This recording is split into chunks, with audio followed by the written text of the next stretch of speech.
valores como tal. Depende de la calidad del aislador. Puede llegar a absorber hasta un 30, hasta 40%. Depende de la calidad del aislador. ¿Qué significa? De que yo invierto en este aislador, acá es donde los costos van a incrementarse, pero acá reduzco secciones y se va a reducir. Finalmente, ¿cuál va a ser el costo que se va a obtener? Probablemente en soles, comparado con el edificio tradicional, va a ser mayor. Mayor para el aislador comparado con el tradicional. Pero si a esto le incrementamos lo que habíamos hablado de vida útil, ¿no? Sismos severos, acá va a haber daños y acá no va a haber daños. Se van a reducir los daños notoriamente. Entonces lo que es costos de reparación, como sabemos, pueden llegar hasta un 50% del costo total del edificio, ¿no? Del 10 no va a bajar, del 10%. Entonces estaríamos hablando de que estos costos se van a recuperar con el tiempo, ¿no? Con el tiempo se van a tener que recuperar notoriamente el trabajo del aislador. En nuestro país todavía no tenemos edificaciones que hayan sido construidas con aislador en la base, ¿no? Pero hay normas internacionales, caso de Japón, donde es obligatorio construir con aislamiento sísmico en la base. La norma japonesa indica aislamiento en la base es obligatorio en todas las edificaciones, después del sismo de Kobe, las edificaciones importantes todas con aislamiento en la base. No hay ninguna edificación que no se construya con aislamiento en la base. Entonces, ya las normas internacionales han avanzado. Entonces, basado en esta energía, balance energético, en la función del aislador,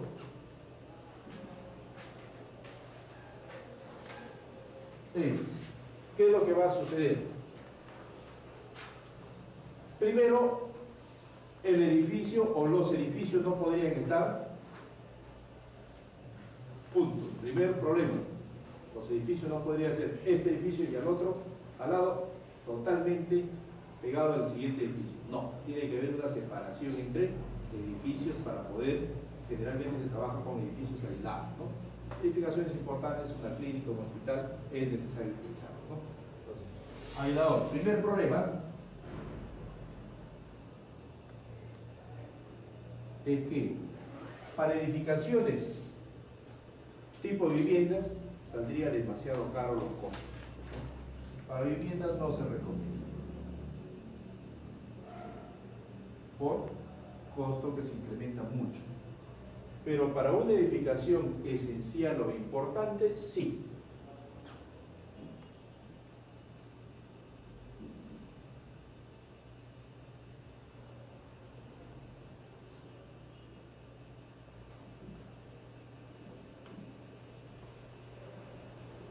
La norma en Japón ya lo incorpora. Edificaciones importantes, sí. La norma chilena también lo tiene. La norma chilena también lo tiene. Entonces, tendríamos un primero. Siguiente, que no puede haber una edificación que sea contigua.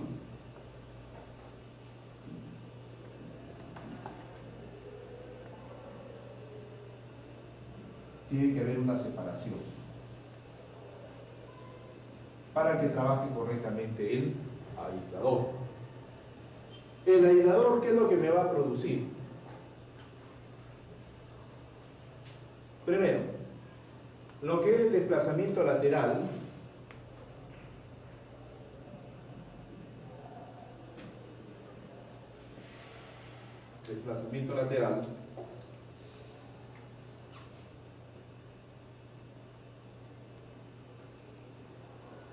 sin aislador y con aislador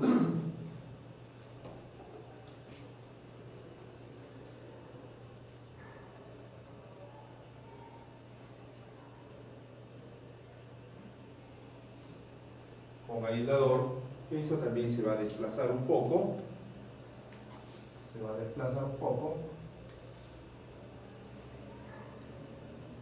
pero el edificio no se va a sentir.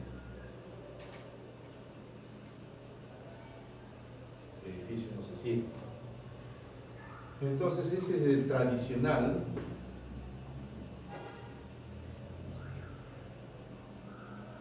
Y esto es con aislador. ¿Qué es lo que podemos observar? Que el desplazamiento lateral se va a reducir. El desplazamiento lateral se reduce.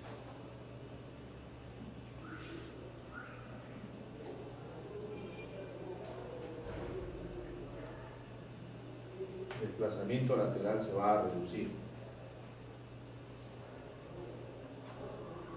¿Qué más? No es notorio, o mejor dicho, no produce tanta inseguridad en los habitantes, las personas que están en el edificio.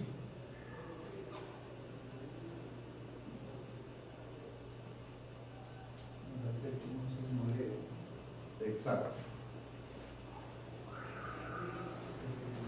Mejor seguridad en el edificio. En pocas palabras, lo que estaban evitando.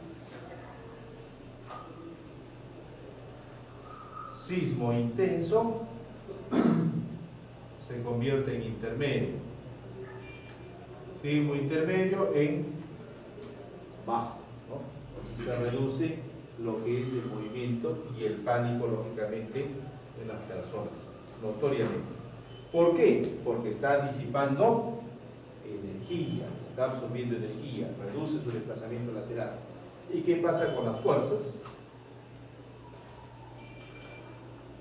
Las fuerzas de diseño disminuyen producto del aislador. Producto del aislador van a disminuir las fuerzas de diseño. Pues bien, disminuye la fuerza de diseño, en cuanto a lo que es el uso del aislador. Y si hablamos como vida útil, ¿no? Si hablamos como vida útil, este aislador es para sismos intensos y de larga duración. Si nosotros analizamos los sismos que han ocurrido en nuestro país, podemos ver de que realmente han sido de larga duración y también han sido intensos. Consecuentemente, el usar un aislador es algo positivo, ¿no? Es algo positivo. Ahí se tiene una edificación empotrada, donde podemos ver los daños se van a incrementar comparando con una edificación aislada. Daños estructurales disminuyen. Por lo tanto, costos de reparación y reforzamiento se van a ver disminuidos notoriamente comparándolo con el tradicional, ¿no? Pero va a tener una junta con la cual va a tener que desplazarse también, ¿no? Porque no pueden ser desplazamientos así nada más, tienen que ser controlados. Ahí tenemos tipo de aisladores de caucho de neopreno. Se tienen fabricaciones neozelandesas, japonesas, americanas en cuanto a lo que son aisladores. Esto es un edificio tradicional, empotrado, y esto es con aislamiento. Daños mucho menores, desplazamientos mucho más bajos. Edificaciones reales construidas. Esto es en Estados Unidos, edificación que se ha utilizado el aislador y todavía se ha utilizado lo que es la amortiguación lateral. Amortiguación lateral. Que es este esquema de esto como un amortiguador, un amortiguador lateral. ¿Para qué?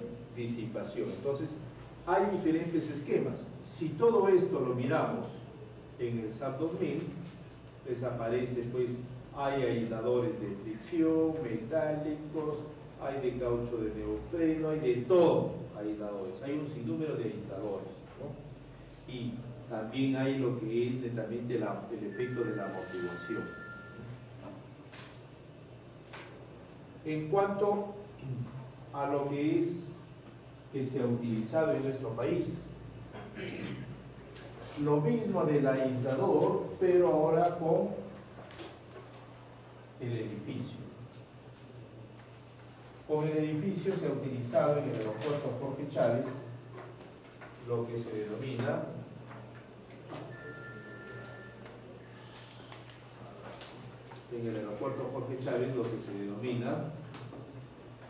el disipador por la altura, ¿no?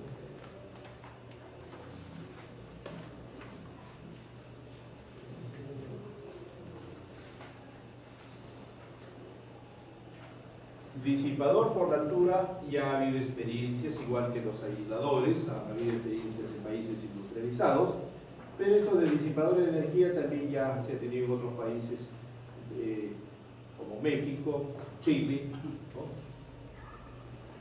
Y en nuestro país se ha utilizado para el aeropuerto Jorge Chávez.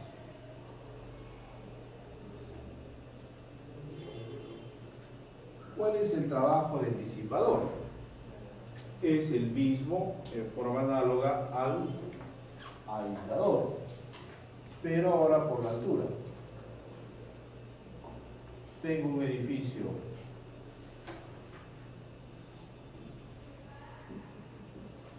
aporticado y lo que yo voy a colocar es un disipador de energía, que es un amortiguador, ¿no? Un amortiguador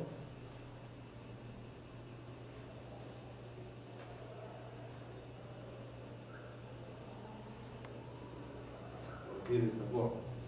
En el aeropuerto Jorge Chávez se ha utilizado un amortiguador de este esquema, en B.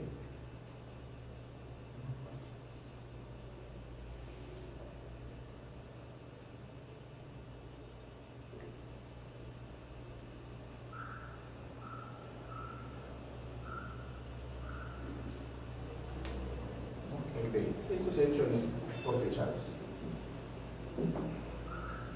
Y esto es el tradicional, la forma como se coloca.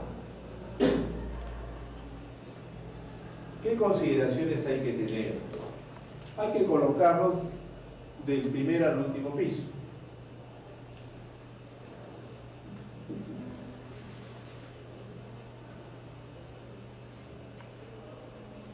Siguiente, hay que conservar su simetría en el edificio para que se comporte mejor.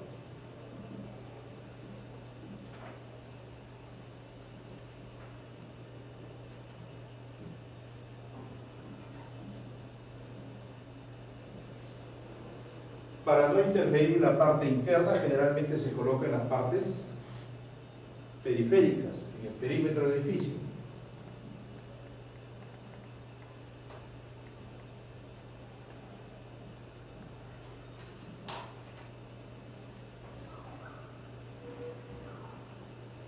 Se coloca en el perímetro.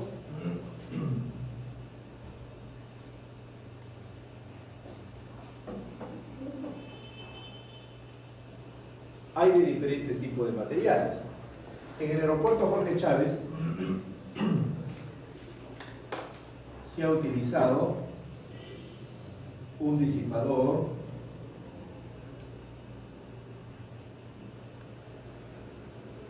viscoso.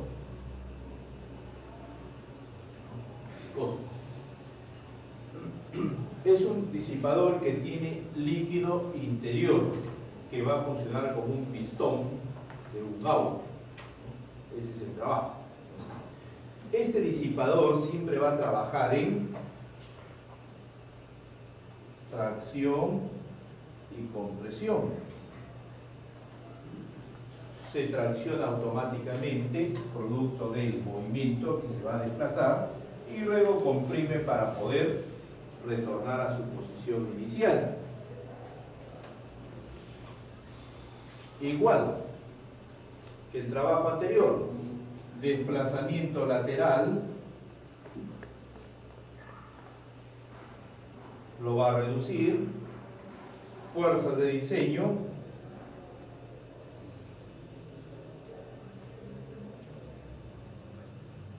también lo va a reducir,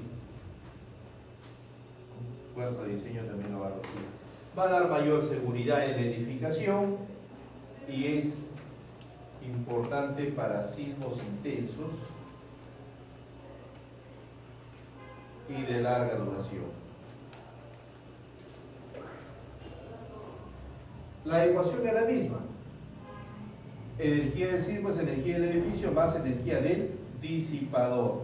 Acá ingresa la energía del disipador. Este disipador de energía es muy importante para lo que es reforzamiento estructural.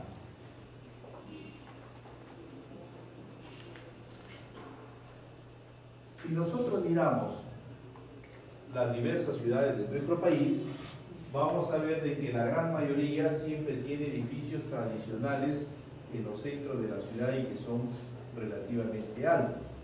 En Lima se tiene edificaciones de los años 60, construidos años 60 al 70, y que permanecen en pie, pero que están desocupados prácticamente, ¿no?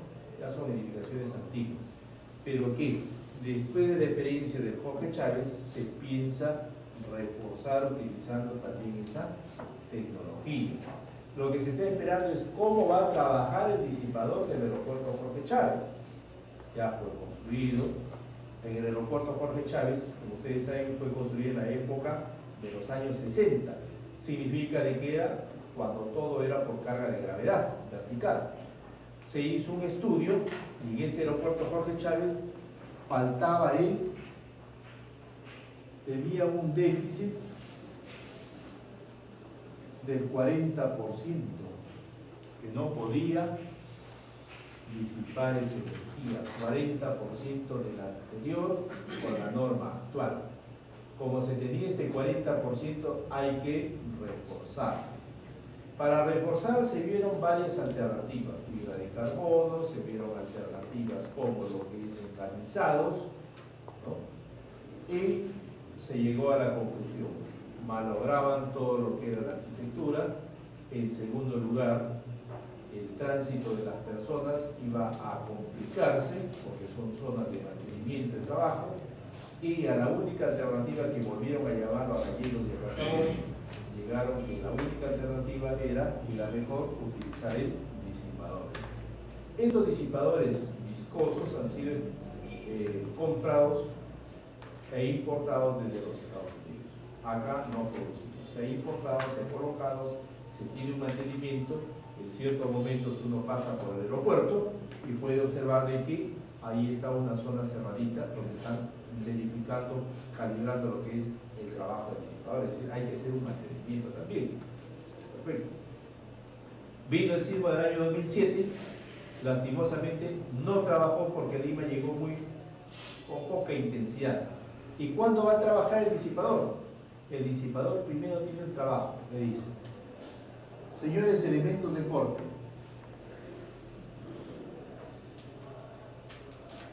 ustedes van a trabajar primero. Cuando yo los veo a ustedes que ya se están esforzando y ya me doy cuenta de que a ustedes les hace falta una ayuda, es ahí donde yo voy a trabajar. Y yo me voy hasta el final. Olvídense del resto, yo me quedo trabajando hasta el final. Entonces, este disipador no empieza a trabajar desde el segundo 1, se podría decir, de la duración del sismo. No, este empieza a trabajar el segundo 30, 20, donde ya empieza. Generalmente, este elemento de corte lo deja que se esfuerce un poco, pero no lo deja que se esfuerce el 100%.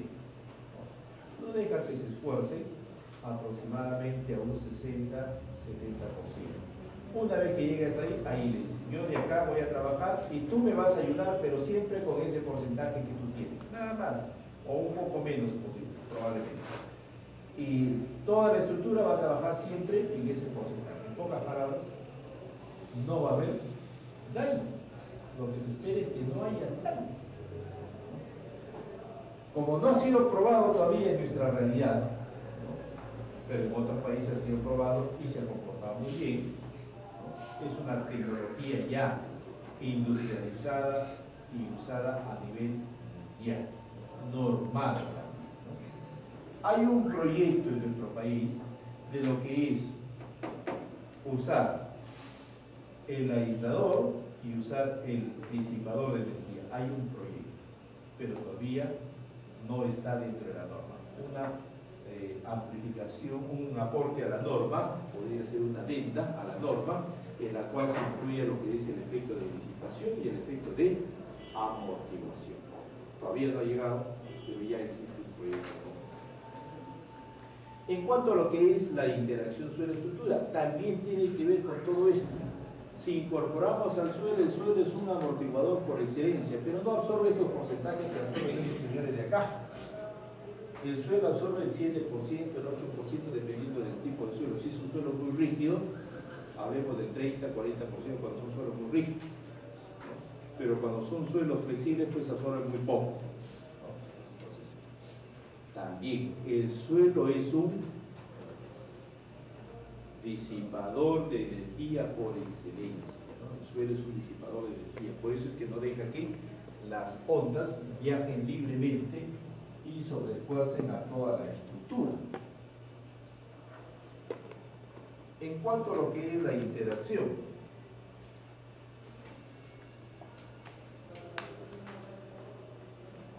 debemos entender de que el suelo es un disipador.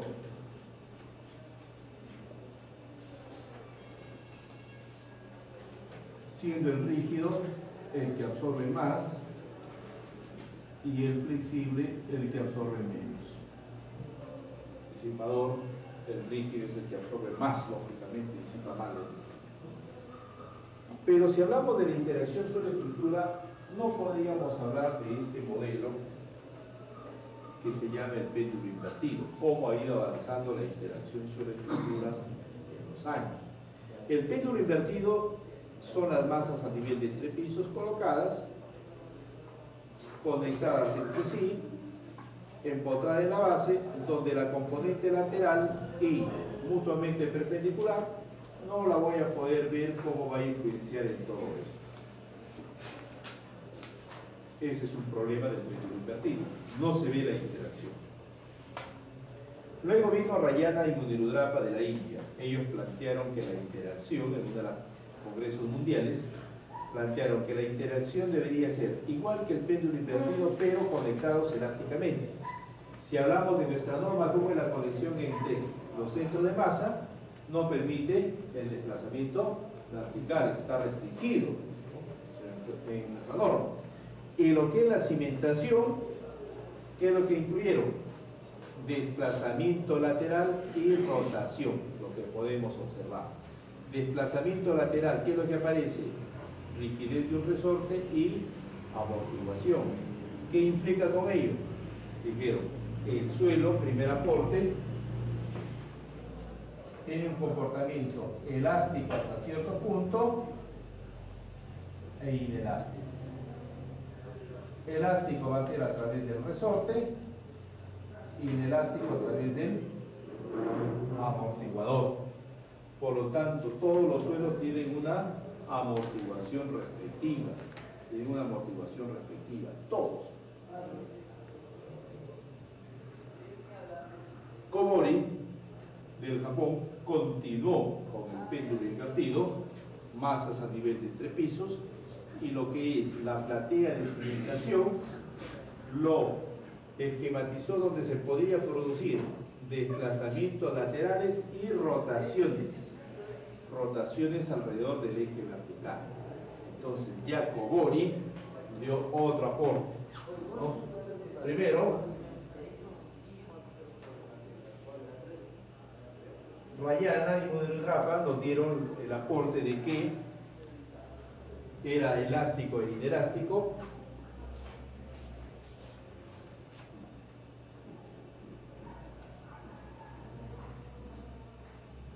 Y siguiente aporte, que tenía desplazamiento lateral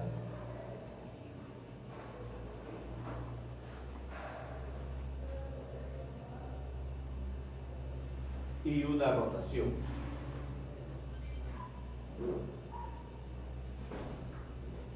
Y rotación.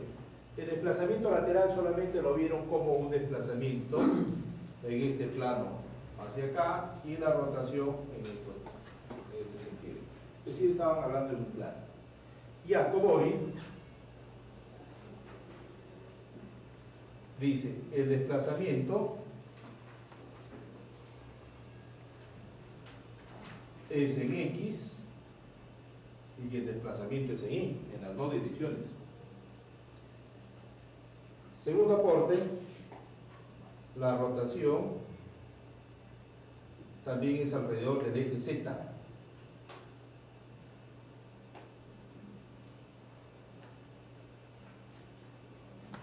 Rotación alrededor del eje Z, de la vertical. Rotación alrededor del eje vertical. Y tercero,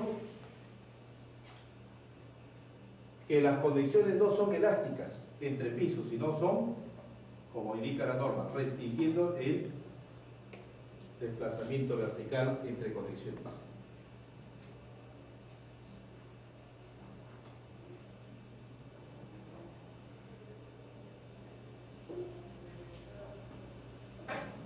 No hay desplazamiento vertical entre pisos, ¿no? Eso se incluyó en la norma y se continúa avanzando. Oden y Thomas plantean una nueva alternativa. ¿Qué es lo que plantearon Oden y Thomas de Turquía? Ellos plantean un sistema que se le llama de masas entrecruzadas.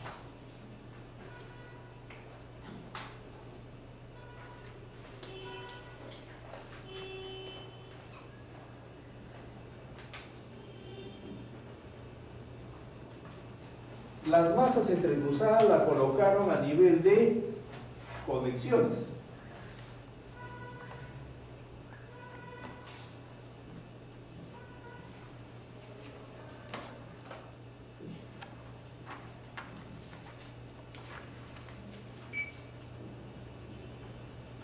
Conexiones rígidas, ¿no? Ahí colocaron las masas intercruzadas. Su aporte importante, estas masas intercruzadas colocadas en las conexiones rígidas permitieron a posteriori lo que es las masas a nivel de vigas para ver las grandes flexiones que se van a producir, ¿no? Pero su aporte fundamental fue, si observamos, se habla de aceleraciones.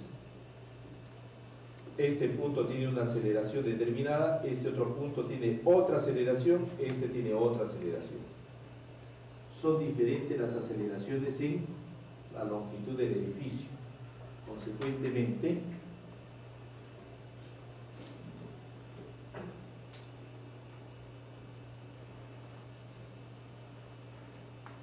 en el tiempo, lo que generó el uso de acelerogramas. No se conocían, se empezó a usar acelerogramas. Luego, Virulia plantea para un edificio con sótano cómo debería de ser, y para este edificio con sótano plantea lo que es, acá está la masa de entrepiso del sótano de cada uno de los pisos superiores, y esto es del suelo al lado y en la parte inferior. Ya Virulia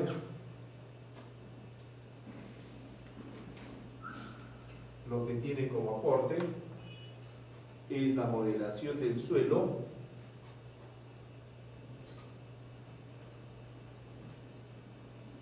es diferente en la horizontal que en la vertical. Para ello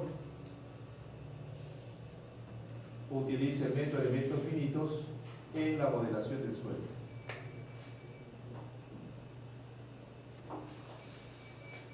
La modelación del suelo.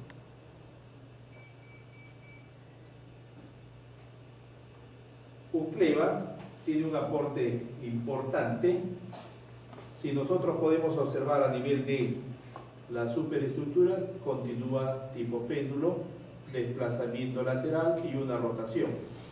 ¿Cuál fue su aporte más importante? Estas masas a nivel de profundidad del terreno.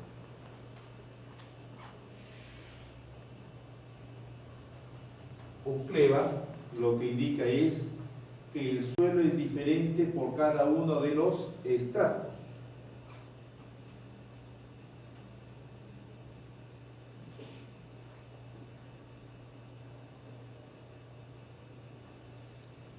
El suelo varía por toda la profundidad. Consecuentemente es necesario, lo que plantea, calicatas en cada estrato.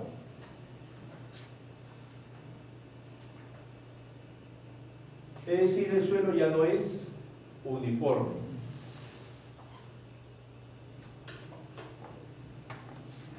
No es homogéneo. Por más que se tenga el mismo estrato, no es homogéneo, ¿no? Lo que planteó UCLEVA. Este modelo de Palamaro y Cosmulescu fue un modelo que no tuvo lastimosamente una respuesta de un modelo matemático, porque para crearse esos modelos tienen que ser comprobados matemáticamente que va a funcionar. Son experimentales, pero también tienen que tener una formulación matemática. Lastimosamente se cayó este modelo, que lo que planteaba, esta es la masa de la estructura, la cimentación y un suelo. Y él planteaba de que el suelo inclusive llega a tener una pérdida de contacto con la cimentación y que hay un momento en sismos intensos donde el edificio queda prácticamente en el aire, incluida la cimentación. Esa pérdida de contacto que tendría que haber sido demostrada a través de lo que son las presiones que se van a transmitir y cuándo es que existe ese movimiento, ¿no? Producto de un desplazamiento y la rotación puede generarse, pero ¿cuándo es que se va a producir? ¿No? Entonces, lastimosamente su modelo matemático no fue real, ¿no? Y se llegó a este modelo, que es simple, pero que es el que revolucionó la ingeniería geotécnica sísmica, que viene a ser el modelo de Nicolai, ¿no? ¿Qué es lo que plantea Nicolai? Un modelo sencillo como el que podemos observar dice: el suelo tiene 6 grados de libertad.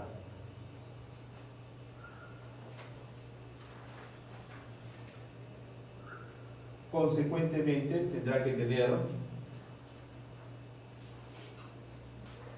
3 desplazamientos, 3 rotaciones. Los desplazamientos serán en X, en Y y en Z, y las rotaciones en X, en Y y en Z. Y va más allá todavía. Dice, si estos desplazamientos se van a producir, consecuentemente acá yo tendré un coeficiente de rigidez en X, coeficiente de rigidez en Y, coeficiente de rigidez en Z, coeficiente de rigidez del giro en X, coeficiente de rigidez del giro en Y, coeficiente de rigidez del giro en Z. Esta teoría, hasta el día de hoy, es la que gobierna el mundo, ¿no? Es la que utilizamos en todos los análisis. Efectivamente es así, ¿no? Efectivamente es así. Por ahora no se descubrió en el trabajo, ¿no?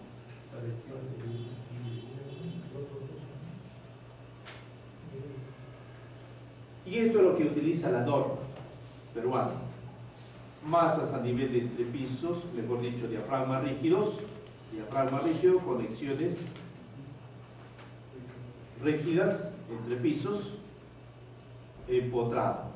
Si a esto le agregamos lo que dice el giróscopo vertical, que implica Estos grados de libertad, incluidos sus coeficientes de rigidez, estaríamos hablando de una correcta modelación de la interacción suelo-estructura como carácter ingenieril.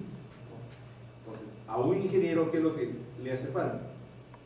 Tener los valores de los coeficientes de rigidez, mejor dicho, calcular los coeficientes de rigidez correctamente, poder utilizar la interacción suelo-estructura. Hacer el modelo que habíamos visto anteriormente, en el cual se utilizaba lo que corresponde a modelos con elementos sólidos, es muy difícil de procesar. En mi disertación doctoral se dejaba pues 7, 8 días el pobre computador trabajando y no terminaba. Uno seguía, se iba porque no lo puedes interrumpir, sino tienes que de nuevo procesar toda la información. Es una integración numérica muy larga, ¿no? Muy larga. Imagínense en una presa. Había amigos que lo dejaban como 20 días y que no vaya a existir ningún apagón, ningún problema. Siempre se conectaba, se ponía todos los controles de seguridad de tal manera de que si pasa algo, siga trabajando el computador. Porque si fallaba eso, imagínense, otra vez, y después de esos tantos días, al final, compruebas, este sirve, este no sirve, de nada sirvió tanto la vez. Si te equivocaste en esa modelación, otra vez. Imagínense, eso es para investigación. A un ingeniero que le dé su edificio, nunca lo va a terminar de diseñar, ¿no? Entonces, ¿cuándo va a ser? El ingeniero ya está. El otro año todavía, yo creo que vagones a cada rato, problemas hay que ver a hidratina, qué problemas tiene, etcétera, etcétera, ¿no? Es terrible. Entonces, ¿cuál es la función? De que las normas, si usted revisa la norma colombiana, ya tiene la norma colombiana cerquita de nosotros. Colombia, a un pasito, interacción sobre estructura, ya colocaron sus coeficientes de rigidez. Países industrializados, ¿qué quiere decir? Rusia tiene sus coeficientes de rigidez, Japón tiene sus coeficientes de rigidez. Todos tienen sus coeficientes de rigidez. Nos hace falta esos coeficientes de rigidez, pero que sean seguros para lo que es nuestro país y en general. Con los suelos no va a haber ninguna variación.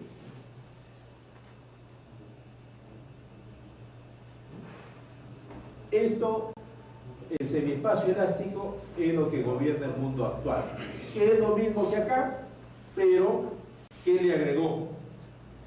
Le dice, estos coeficientes de rigidez son para comportamientos elásticos. Adicional a este, vamos a agregarle el Bx, Bi, Bz, Bφ en X, Bφ en Y, Bφ en Z. Esto es elástico, inelástico. Elástico, inelástico. Y con eso se terminó todo esto. Esto se conoce como el semiespacio elástico. ¿No? Semiespacio elástico. Tiene comportamientos elásticos e inelásticos a través de rigidez más amortiguación. Rigidez más amortiguación. Eso es lo que se tiene en la actualidad. Entonces, ¿cuál fue mi trabajo en la disertación doctoral? Primero, que eso, modelarlo en forma de elementos sólidos como se hacen los proteínistas, el edificio y todo lo demás. Correr, ver cuáles son los modelos que realmente son los adecuados. Se tenía un sinnúmero de modelos. Modelar con estos es bien fácil. Colocar resortes, amortiguación es fácil. Lo otro es difícil. Pero según una vez que ya se tuvo resultados confiables, ahora sí en lo otro. Empezamos a depurar modelos. Modelos, estos no sirven, estos sí sirven, etcétera, etcétera, ¿no? Entonces se tienen que tener los modelos específicos para cada uno de los tipos de cimentación. Para cada uno de los tipos de cimentación se tienen que tener sus respectivos modelos. No se puede generalizar los tipos de cimentación. Para cada uno se tiene que tener su respectivo modelo. Ya en países industrializados han avanzado mucho más y ya se tienen pues modelos para cada uno de ellos, ¿no? Teniendo ya esto, pues bien, otra de las conclusiones te dice, bueno, ¿qué pasa cuando yo tengo esto y qué pasa cuando tengo esto y el amortiguador? Porque hacer la amortiguación es otro problema para el ingeniero, no sabe cómo hacerlo y el SAT 2000